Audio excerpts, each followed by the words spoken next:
शिर्डीमध्ये माहितीकडून सदाशिव लोखंडे उमेदवारी अर्ज भरणार आहेत। 18 एप्रिल रोजी सदाशिव लोखंडे उमेदवारी अर्ज भरतील।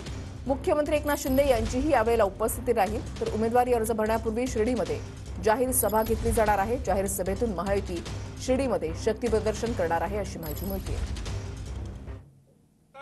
सभांचा जो सपाटा आहे तो सुरू आहे आणि मंत्री देखील तुमच्या प्रचारार्थ शिर्डी लोकसभेमध्ये दाखल झाले।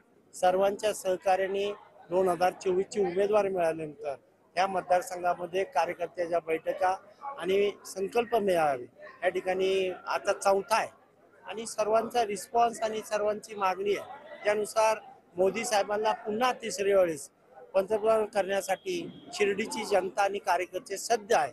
त्यानुसार कामं चालले।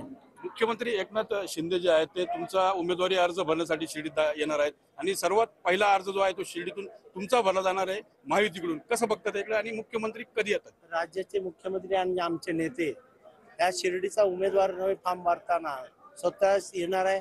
त्या ठिकाणी दोन्ही DCM या ठिकाणी येऊ शकतात। आता त्यांचं बोलणं चालू आहे आणि जिल्ह्याचे पालकमंत्री आणि सर्व महायुतीचे नेते या ठिकाणी फॉर्म भरायला येणार आहेत। आम्ही शिर्डीचा उमेदवार म्हणून त्याचं स्वागत करू आणि त्यांच्या नेतृत्वाखालीच आम्ही फॉर्म भरू। मनोज गाडीकर, TV9 मराठी, श्रीरामपूर, अहमदनगर।